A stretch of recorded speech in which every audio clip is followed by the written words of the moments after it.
Hello, I'm Emma-Louise Coffey and you're welcome to the Dairy Edge, the Teagasc Dairy podcast. We're bringing you the latest information, insights and opinion to improve dairy farm performance. On this week's episode, Pat Dillon, Head of Animal and Grassland Research and Innovation at Teagasc, joins us to preview the Moorepark Open Day, highlighting the main issues facing the dairy industry in the next decade as he sees it: climate change, labour and cow and calf welfare. Our plan is to hold it over 3 days, the 14th, 15th and 16th of September. That is Tuesday the 14th, Wednesday the 15th and Thursday the 16th of September.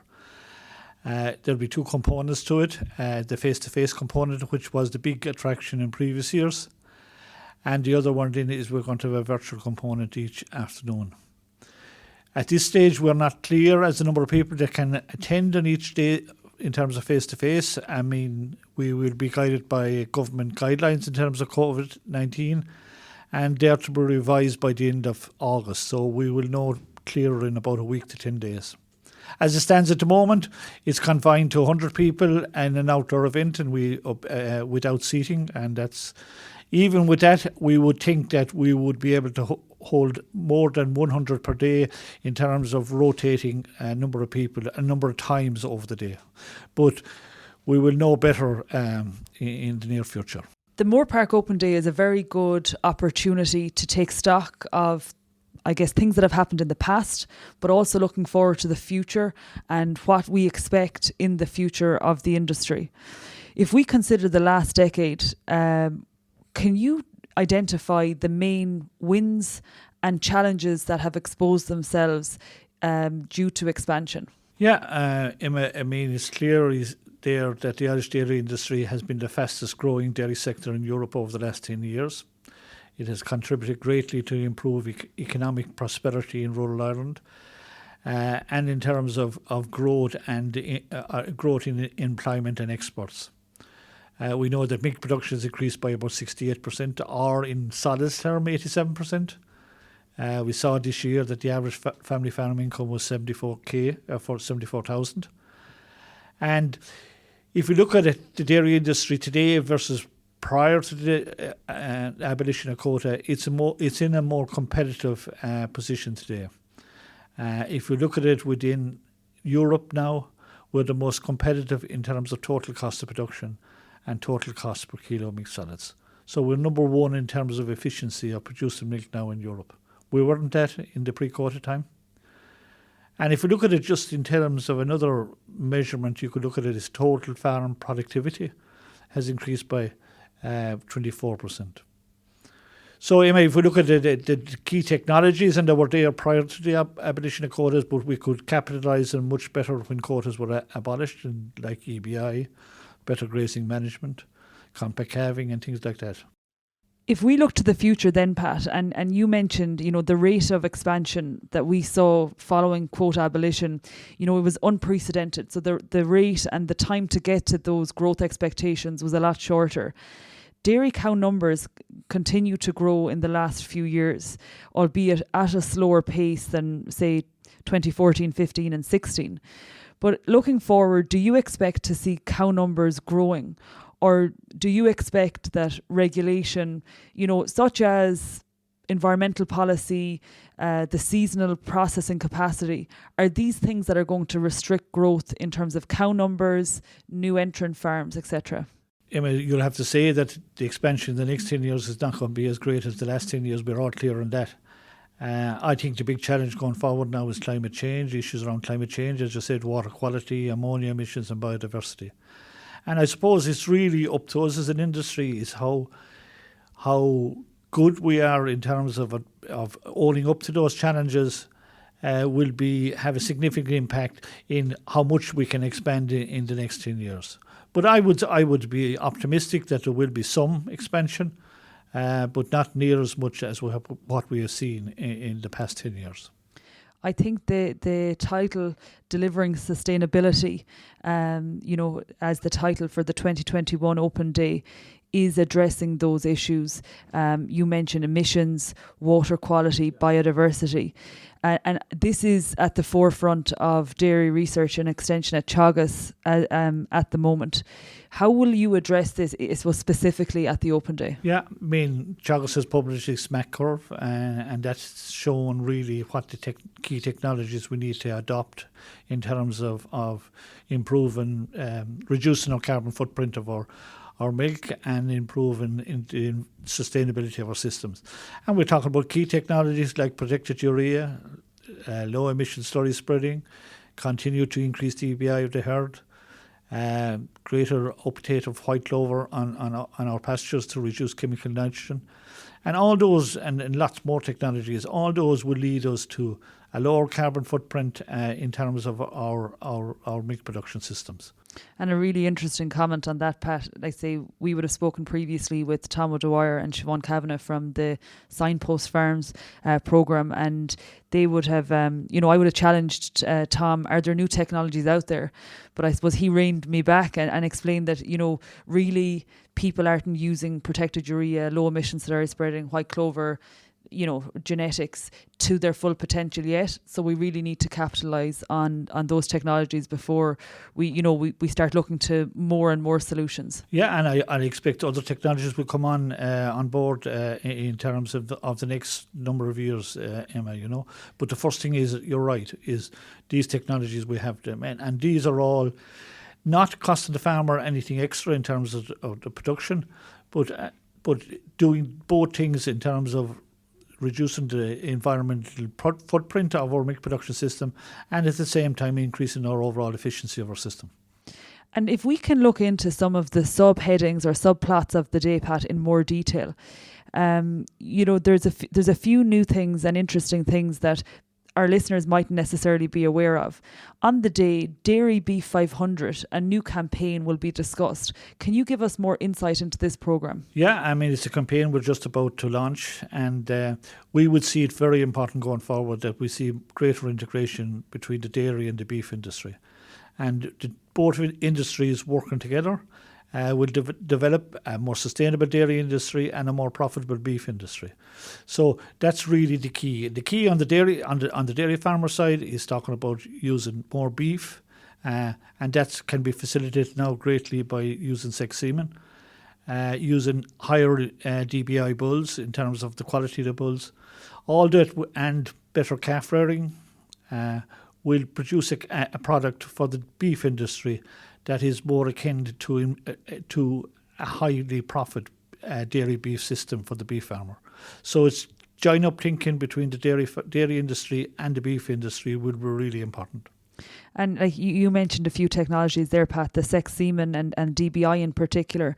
And we are hearing more and more of farmers who are engaging with those technologies and having better success. And we here on the Dairy Edge would catch up probably once a year with Stephen Butler in relation to sex semen. And, more targeted management practices around sex semen has led to, I suppose, a smaller gap between the conception rates from sex semen compared with conventional semen. I suppose, just a comment from you, Pat, the breeding side of the house in Teagasc Moorepark are doing some work to, I suppose, further make strides to produce that better beef animal. Can you make a comment on what exactly that project looks like? Yeah, just before I go on to that, the first thing is we're just about to set up the sex semen lab here in Moorepark. It's just been set up at the moment, and that'll be the first lab in Ireland that'll be able to facilitate sex semen within the country, and we expect a big uptake in it. And the information we've got so far from the AI companies, actually, it may not be big enough for the amount of sex semen they want to produce next year. So that's really positive. You mentioned the new technologies coming online, and Stephen Butler has led a program this year looking at IVF, that's in vitro fertilization, as a new technology to increase the genetic progress and the beef value of the progeny coming from the dairy herd. And these new technologies are in the they're there just about, and I would think they have a big role going forward. Like, I mean, the IVF has a big role in terms of increasing the beef merit of the sires coming through for dairy beef, the dairy beef programme. It's also the potential to use a higher percentage beef on the dairy herd. So again, really good potential going forward. Teagasc are involved in running the welfare conference, an international welfare conference this week. To you, Pat, from a dairy perspective, what are the key welfare challenges that exist on farms today, and what are the solutions to, I suppose, overcome those welfare challenges?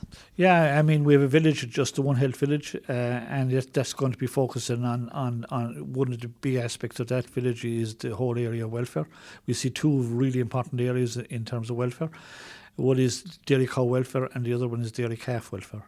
Dairy cow welfare, probably the biggest dairy cow welfare issue we have on Irish dairy farms is lameness and reducing lameness. And that's going to be really important in terms of the image of our system of production. The other one is dairy calf welfare. We have seen that the welfare of calves, or the management of calves in Irish dairy farms has significantly improved in recent years by looking at the levels of mortality. But the other areas then is the outlet for those calves.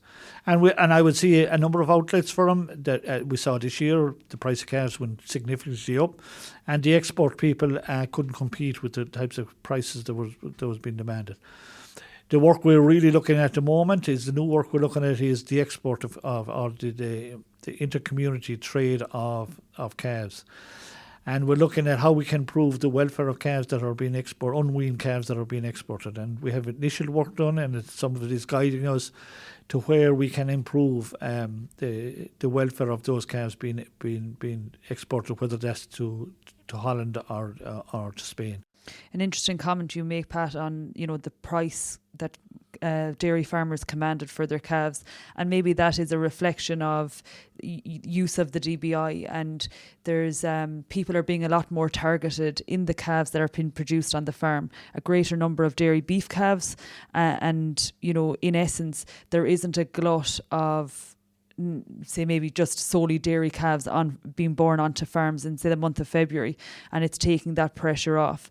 I suppose finally, when we consider the different areas, there's going to be a labour village. So looking at dairy farms as workplaces, what are the new things being discussed in that village on the day, Pat? Yeah, I mean, labour is still a big issue for dairy farmers, and we bring in, get views of our stakeholders out there, and labour comes up still very high in terms of the access to labour, the quality of labour. And there's a number of components to that. There is the whole training area of training young people, and the professional dairy farm management course, or any of the degree courses are really important in terms of improving the quality of labour going onto farms. And then there's the other aspect of is the farmers themselves complying with best labour practices in terms of working hours, making conditions on farms that are conducive, that are good for young people to get involved. I mean, young people would not get involved in an industry that is long hours or hard work. I mean, we need to improve the conditions, the working conditions of young people on farms. And to be fair, Pat, I guess farmers are reacting to that, and you do see where farmers now are creating a roster where staff on farms are working a 5-day week. So replicating what's happening in other industries, we talk about white collar or office based work, and farmers are really trying to replicate those conditions. And you mentioned the practices and conditions on farm. We spoke with Beth Dooley, who is a new researcher at Teagasc Moorepark, and she had really, really good tips as to what's important, to keep in line with that regulation.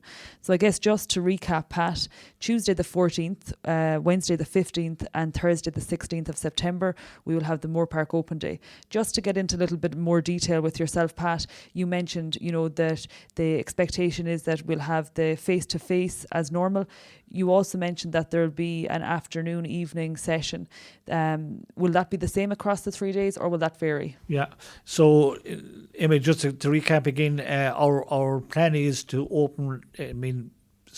Anyone attending face to face will have to book online, and we're going to open the booking online on Monday the 6th of September. And at that stage we should be very clear in the number of people we can attend each day, so we will be doing that.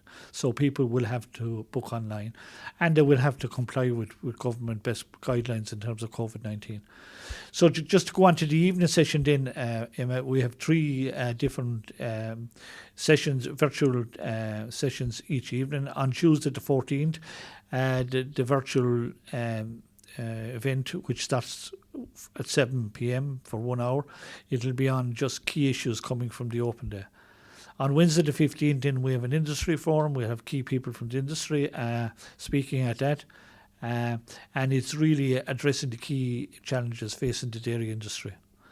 And on Thursday the 16th then, the virtual event will be the 2021 NDC Kerrygold Milk Quality Awards. So they'll be the 3 virtual events each evening, Emma. That's great, Pat. We look forward to the Open Day. Yeah, and thanks very much, Emma-Louise. And we'd also like to acknowledge our sponsors, FBD Trust, Ornua and AIB. That's it for this week's episode of the Dairy Edge podcast, and my thanks to Pat Dillon for joining me on this week's show. Don't forget to rate, review and subscribe to the podcast. You can listen on Apple and Google Podcasts as well as Spotify, and for more information go to the Teagasc website at teagasc.ie. I'm Emma-Louise Coffey, and join me next time for your Dairy Edge.